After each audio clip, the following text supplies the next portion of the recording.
All right, well, welcome. We're joined today for a Frontier Rotary Candidate Forum by incumbent Rachel Dillen and challenger Nathan Brubaker, candidates for Stillwater Board of Education Ward 1. As you look at the map, if you live anywhere in that area, you are, and are a registered voter, you are eligible to vote in this election. The little sort of pinkish purple area to the right, that's where you had to live to run for this seat. But anybody anywhere on that map is eligible to vote. I'm Kevin Clark, and I will be asking prepared questions with the candidates rotating going first. They will have 90 seconds to respond to each question. And we'll also have 90 seconds for opening and closing statements. Opening statements begin with Ms. Dillon. You have 90 seconds. Hi, I'm Rachel Dillen, and I'm the current representative on the Stillwater School Board for Ward 1. I'm a longtime Stillwater resident. I was born here, but my parents moved, so I graduated from a high school in small town, Oklahoma, but I moved back as an adult, and I've been here ever since. I raised my children here and have been involved with Stillwater Schools since 2009 when my son was in pre-K. And now, nationally, or professionally, I lead a national digital publication, and I pioneered my job as I raised my kids because that job didn't exist whenever I was the age of my children. And so I lead about 14 writers and editors, and we have about 5 million visitors a month. I do the budget and I analyze data and manage the people, and that has really helped translate to my service on the board. And right now on the board, I serve as the vice president, and I'm on the policy committee and the long range planning committee. And I am really passionate about our schools, and I can tell that you all are as well. This city really supports education, and it really shows. All right, Mr. Brubaker, you're up. 90 seconds. I'm Nathan Brubaker. I am not a lifelong resident of Stillwater, but I've been here for the last 12 years and working here. I have a lifelong commitment, though, to education. I've been an educator all my life. I've taught everything from elementary through college, and now I teach adults basically all the time. I currently work as a regional career development coordinator. I can talk today. Yes, I can. I work as a regional career development coordinator for Career Tech, and I go out and I work with principals, superintendents, and counselors on this thing called ICAP, which is Individual Career and Academic Plan, which is how students have to graduate now. And so we support them as well as we can with Career Tech and what we do. All right, very good. Mr. Brubaker, first question goes to you. What is your understanding of the roles and responsibilities of a Board of Education member, and how do they differ from those of the superintendent and the rest of the administration? My understanding is that basically our job is to, one, hire the superintendent, and then it's his job to bring to the board those other people that would work under him, as well as teachers in the school, for us to approve from doing that. Basically, those people would end up doing the work. Ours become decisions on whether we like that or dislike that, or if we need to possibly think a different way on some things. So ours is more of an advising the superintendent and those under him on how things should run, but then the day-to-day is not the board's job. That's other people that are hired by the district. All right, Ms. Dillon, same Yes. question. Yes, we hire the superintendent, which is something we got to do last year, and we had so many candidates who applied, which really speaks to the type of city that we have here and the school district that we have. And then we help set those goals for the superintendent, what we want to see, and work with him on what he wants to see for the future of the district. We are more of a governance body, and he is kind of the manager. He manages the day-to-day and has a cabinet who then manages the people below them. And also, we set policy, and some of those are, from state laws, so we don't have a lot. We have to do, exactly what they say, but some we have some leeway with. And then we also help manage the budget. We agree to it. When they bring us suggestions or plans, we look at it and make sure that it's fiscally sound and that the district stays on track. All right. Next question goes to you, Ms. Dillon. House Bill 4358 would limit screen time each day for the elementary students. What do you see as the role of technology in the classroom in the early education years? I think that technology is a supplement to great teachers, and we have great teachers here in Stillwater Public Schools. And one of the benefits of having some technology available in those early education years is that teachers are able to give assessments and give instant feedback. So they know very quickly who can move on, who might need a little bit of extra help. But ultimately, those teachers are the ones providing the education, and they're using this technology as a tool in addition to the other tools that they have for teaching. And I trust our teachers here to ensure that they use technology in a way that helps our students. Brubaker, same question. I've followed that bill closely, but prior to that bill, there was the bill from last year where basically they said no cell phones in school. And from that, we have seen the benefit. We've actually seen the benefit prior to that because there were several schools that went ahead and bit the bullet and did that before the state made everybody do it. But there's been great benefits from just removing cell phones in the school as far as strengthening soft skills as well as personal communication with the students in doing that. We can't get away from technology. It's always going to be there. The job becomes as to whether that's going to be a crutch or is it going to be a tool that you use to make things work the way they should. And so, yeah, computers are going to be around and those type of stuff. You're not going to get rid of that. But it's how do you use them? And like she said, it's how does the teacher use them? How do they make them a tool for the student and not a crutch where it's doing the work for them? Because in the end, when they come out to businesses to work for you, you want them to be able to think and know the process and not have to look it up on their phone or the computer or whatever else. You want them to be able to do those things. All right, Mr. Brubaker, the state legislature is again considering implementing mandatory retention of third grade students who do not pass a high-stakes test.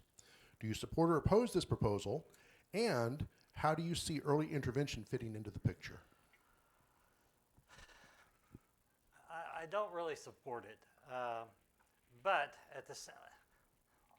there's a caveat to that.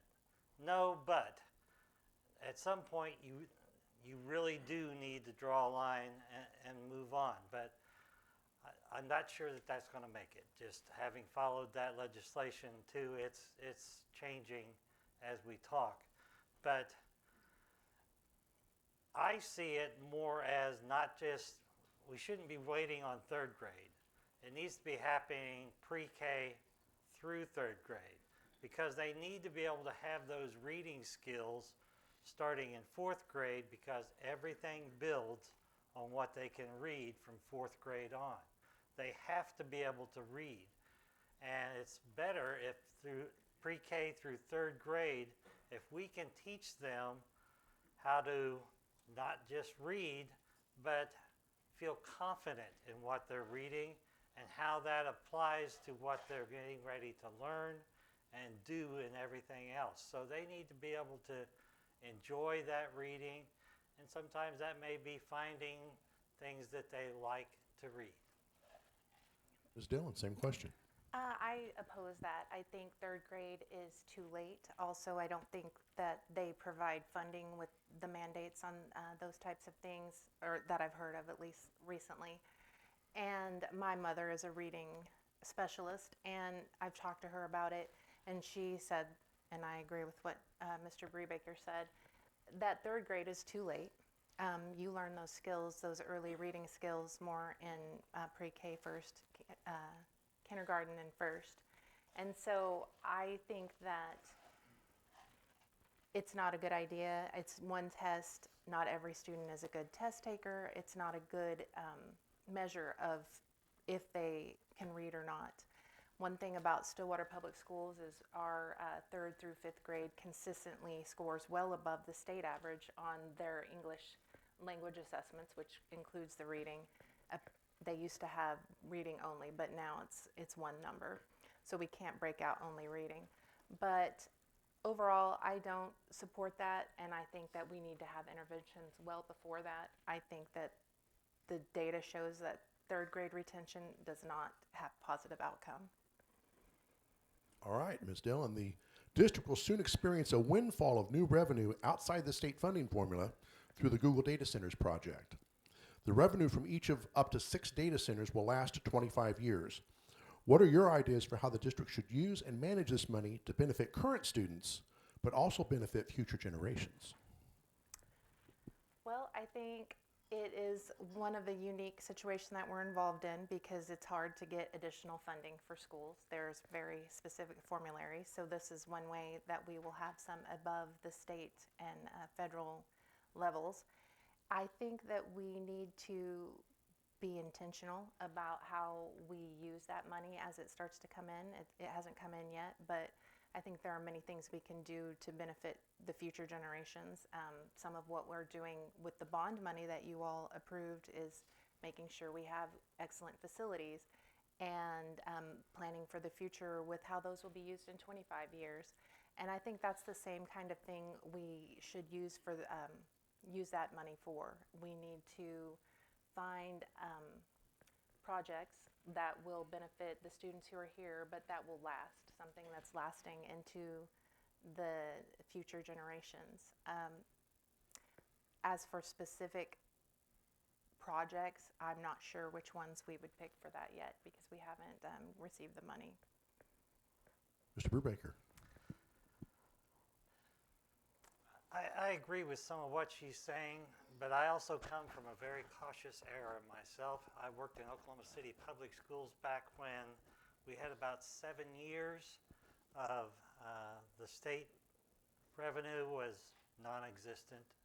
Oil had cratered, and basically it was last hired, first hired every year for 7 years, and some people got fired all 7 years and moved from building to building.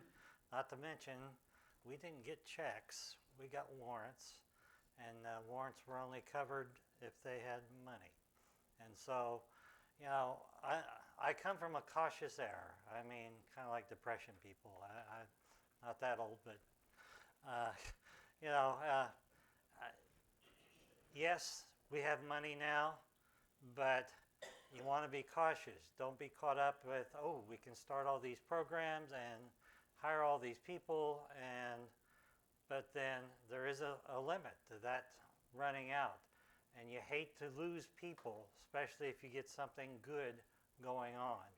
So you want to be very cautious in, like she said, how they spend it.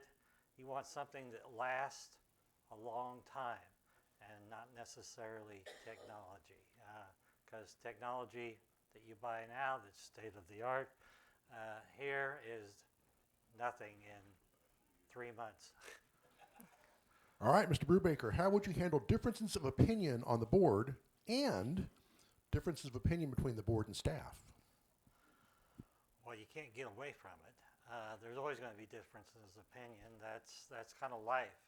But that's just part of life too. And I don't know, it's kind of what at Career Tech we teach that. Those are part of the soft skills that you have to learn to survive and work, is being able to work with a variety of different people, a variety of different ages, as well as a variety of different opinions.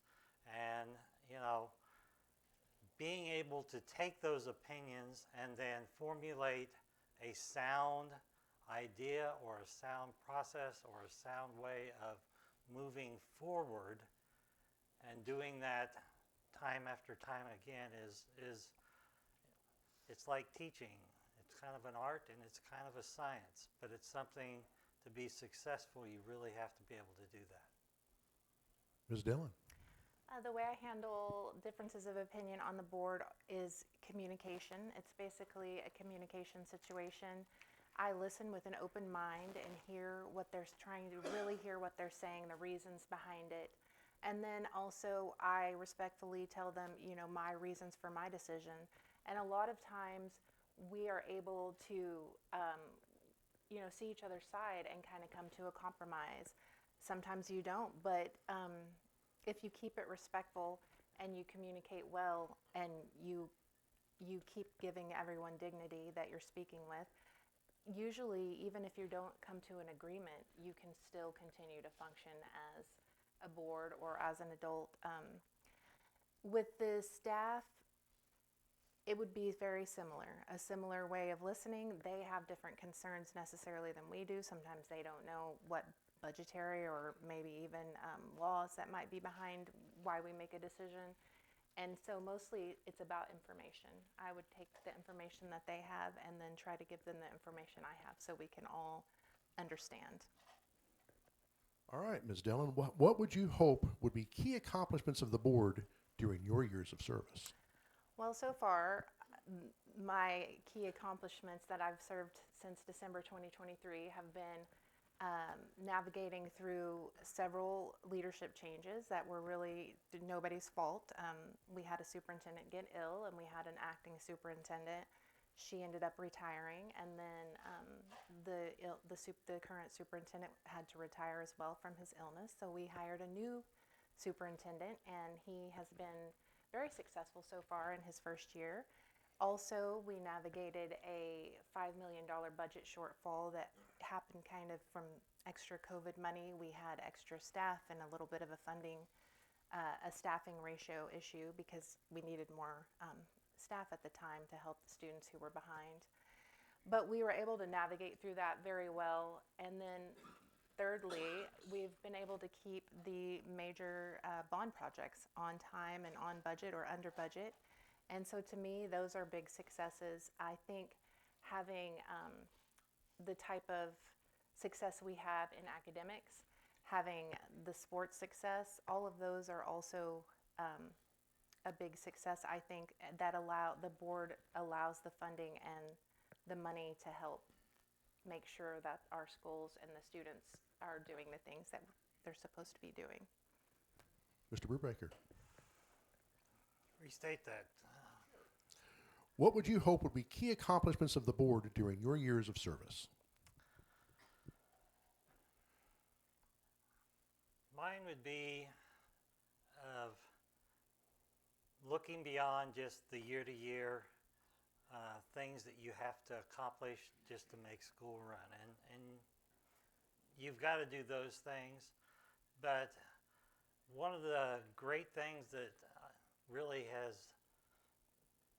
kept me in career tech is that ability to look at the system that they do, and it is now not just a nationwide example of how career tech runs, but it's a worldwide example of people coming to us to look at it.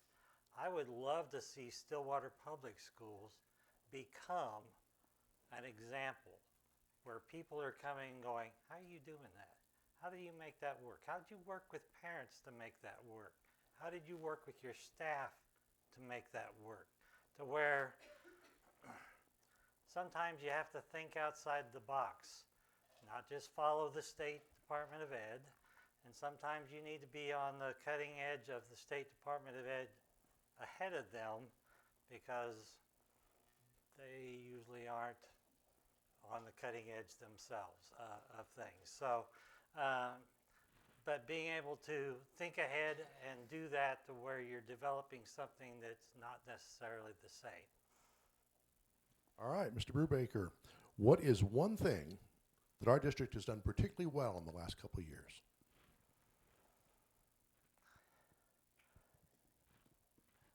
Well, one thing, and I can compare this to all the districts that I've been visiting and looking at, is being able to put forth a bond issue for a good-sized new building and project, and always having support. And it seems to be not just this past year, but it seems to be for many years running, of having the support for education. Now, it could be that this place is surrounded by education from 3 different universities going on here. Career Tech's located in town, a technology center in town, but the support for education here is just unbelievable. And having visited many other school districts in the Northeast region, that's not always the way it is, and most of them are scraping by just to make things work. So I think that's one of their key things, is the support and being able to maintain that support. Ms. Dillen. Okay. And Mr. Brubaker is right. You all are very supportive of education. I think one of the biggest accomplishments of Stillwater Public Schools in the last few years is that we've managed to excel academically. Our students are doing well. We have the top 3 elementary schools in the state of Oklahoma. A few weeks ago, we had the Assistant Secretary of the Department of Education from the federal government come and spend 2 hours at Sanger Ridge, which is the #1 school in the country, or not the country, but the state. And she spoke with the people, the educators and administrators there, about what they are doing to maintain that high level of achievement. We also have the most academic all-state championships of any school in Oklahoma. And we have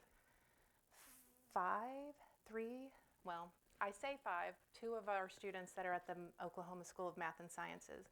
We have 3 Stillwater High School students and then 2 other students associated with us in the academic all-state this year, and they only do 100. So 3% from Stillwater High School, 5% of the total from Stillwater students.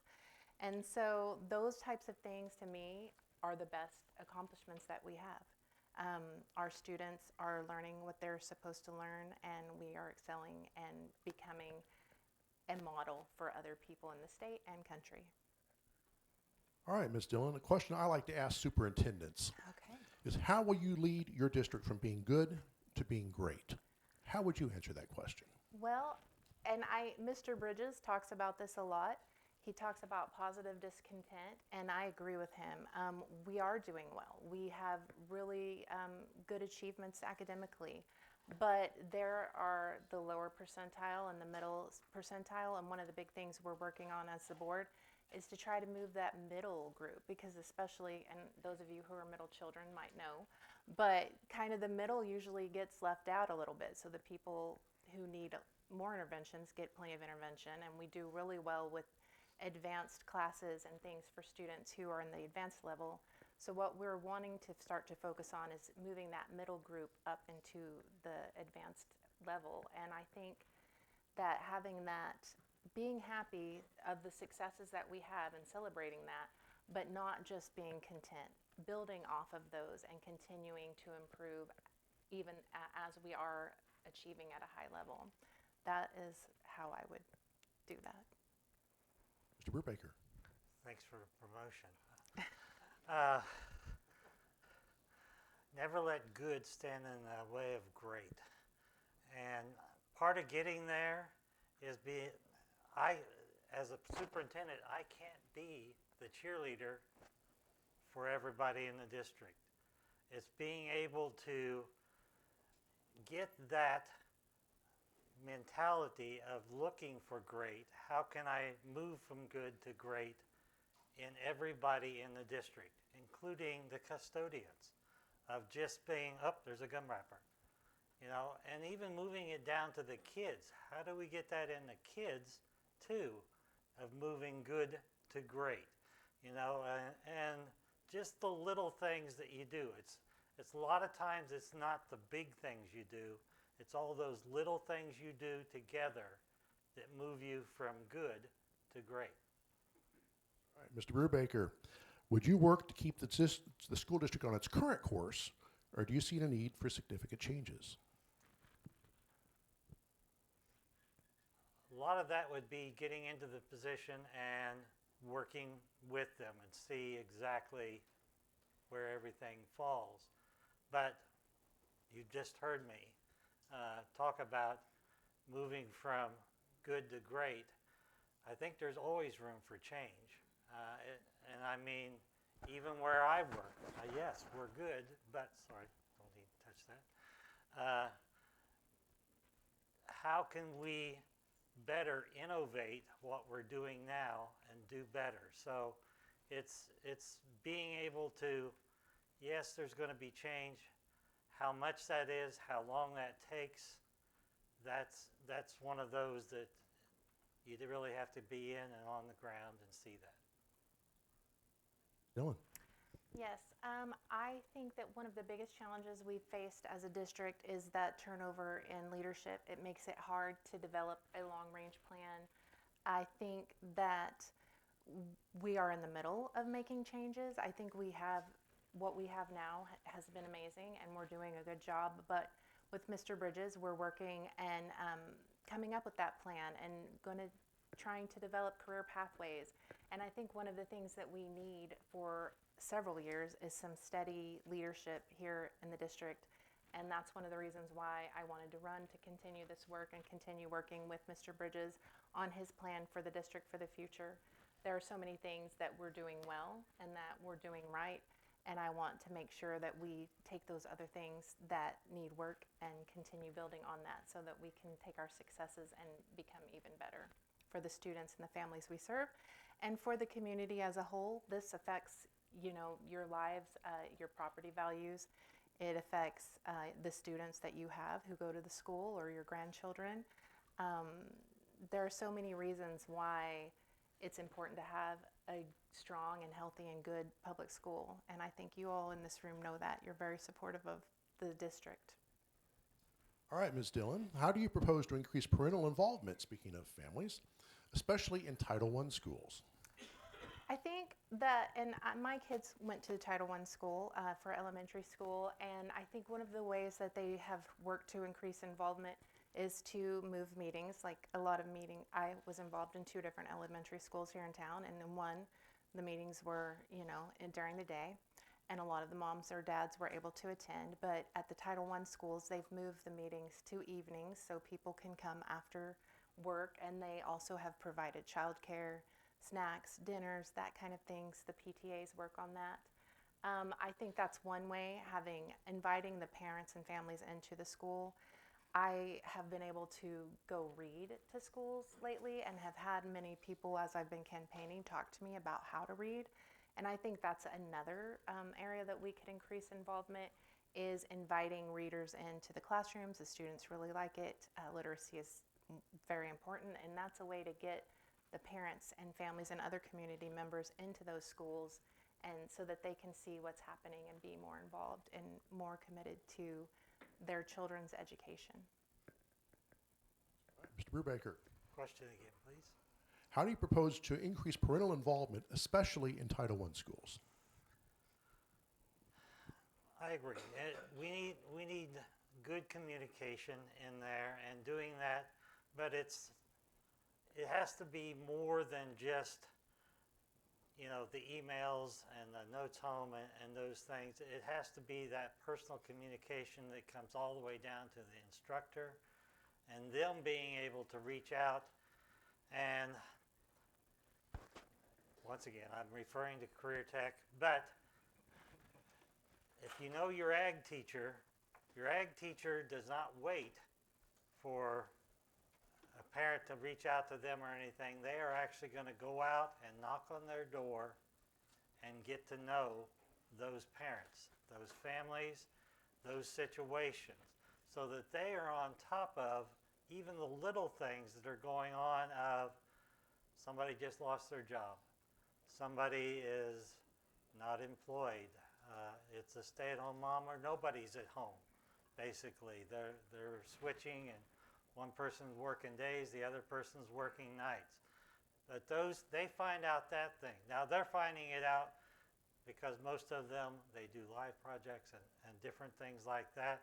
And they want to know how much I have to help this student to help them move past what obstacles are in their way.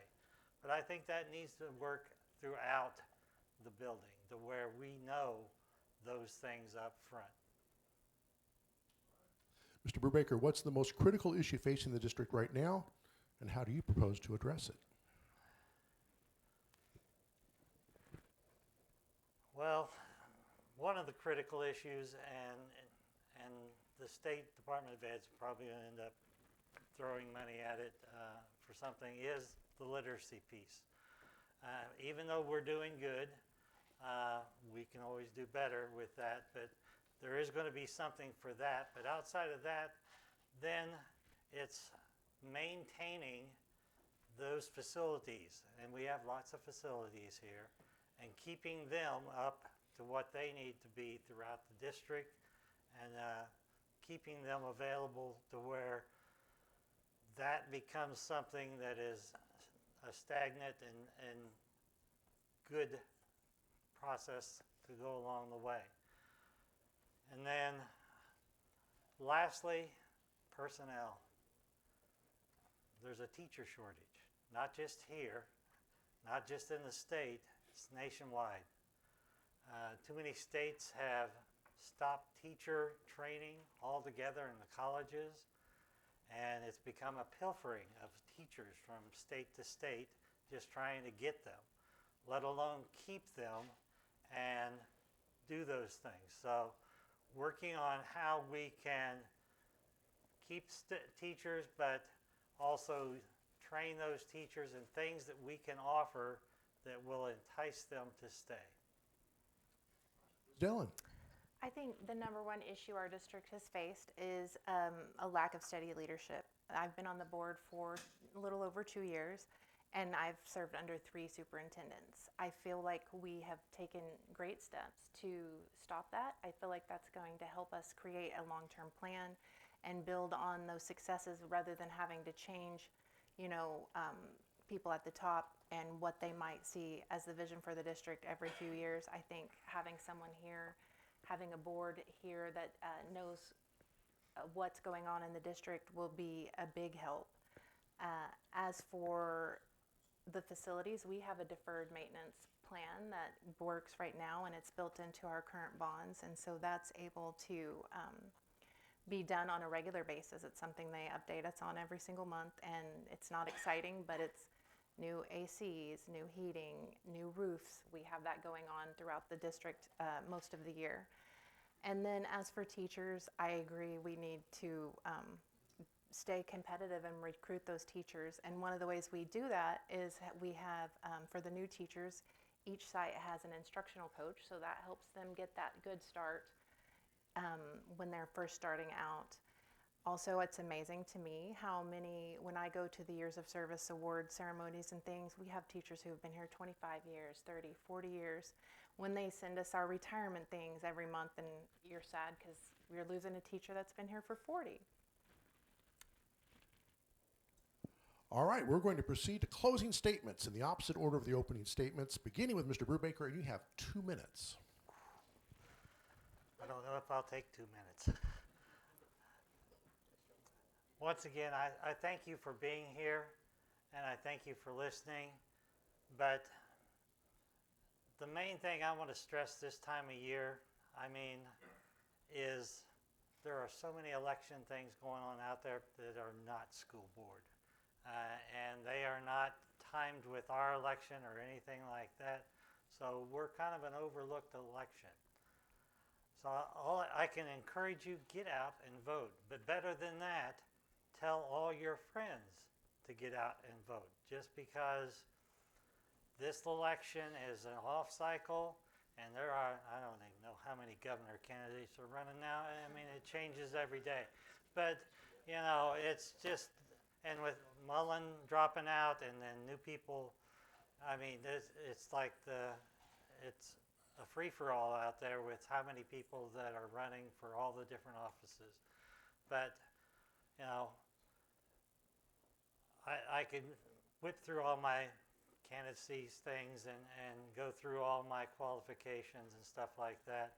But really, if you just get out and vote, I mean, it doesn't matter if it's me or for Rachel, but get out and vote. That's your right, that's your privilege. Get out and vote and do that. And that's just the beginning of bringing up people everywhere into being good citizens. All right, Ms. Dillon. Yes, he's right, and I'm so excited. I have a new voter this time, and she'll be coming with me, and we've gotten her friends registered, and he's right. I want them to start from the beginning, and you guys all come and vote. It's April 7th. That's our election, and the early voting will be the Thursday and Friday before. I'm so happy and appreciate so much you guys being here and being engaged in what's going on in our schools and how supportive you are. Everything I go to, I went to an ag banquet, and I've gone to so many things that support the schools, and it's astonishing to me how many people come to all of those, and they are supporting different students, different sports, always bidding on the auction items. I got to go to the soccer pancake breakfast, and the amount of items they had donated is just astonishing. This community is such a strong support for Stillwater Public Schools, and I thank you all for being involved and caring about the future of our children in our town. I have so enjoyed my work on the board over the last 2 years, and I really would love to continue doing it. I feel like it takes several months to a year just to get up to speed on what's going on. And so this last year, I tell everybody, I just now figured out all the questions I need to be asking, and I would like to continue forward in this position. So if you can, I would appreciate your vote. And I also thank Nathan for running and having this conversation so we can have this discussion as a city.